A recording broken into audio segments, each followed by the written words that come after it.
डटना सिखा जबरे नारवा से मुझे, मैं सर बकफ हूँ लड़ा दे किसी बला से मुझे।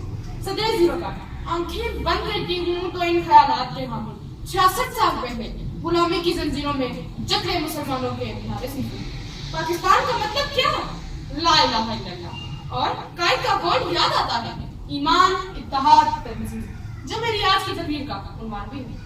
सदर जी वकार, वो सोच जो किसी इमारत की तामीर में पहली ईंट का काम सर अंजाम दे, इस इमारत की बुनियाद जितनी ही मजबूत होगी, इमारत उतनी ही पायदार।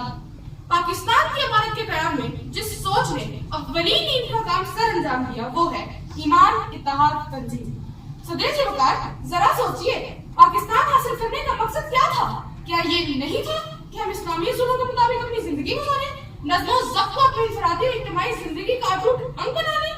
जी हाँ साथियों, यही था वो नारा, ईमान, इत्तेहाद, तंजीम, जिसकी गूंज क़याम पाकिस्तान के दौरान हर तरफ सुनाई दी और जो क़याम पाकिस्तान की बुनियाद था।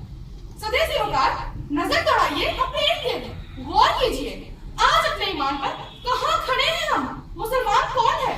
वो जो गोली चला रहा है या वो जिस पर गोली चल रही है? मरने वाला भी मुसलमान, मारने वाला भी मुसलमान। क्या ये है हमारा ईमान? क्या हमें ये भी मालूम नहीं कि ईमान है क्या चीज? तौहीद का मतलब क्या है? मोमिन क्या है और मुसलमान कौन है?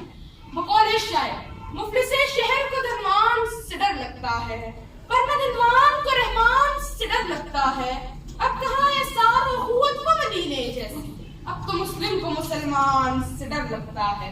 इज्जत नफ्स किसी शख्स की महफूज नहीं, अब तो अपने ही निगहबान से डर लगता है। डंके की चोट पे जालिम को बुरा कहती हूँ, डंके की चोट पे जालिम को बुरा कहती हूँ, मुझे सूली से न जिंदान से डर लगता है। सुरेजी वकार, जब ईमान की हालत ये है तो इत्तेहाद कैसा है?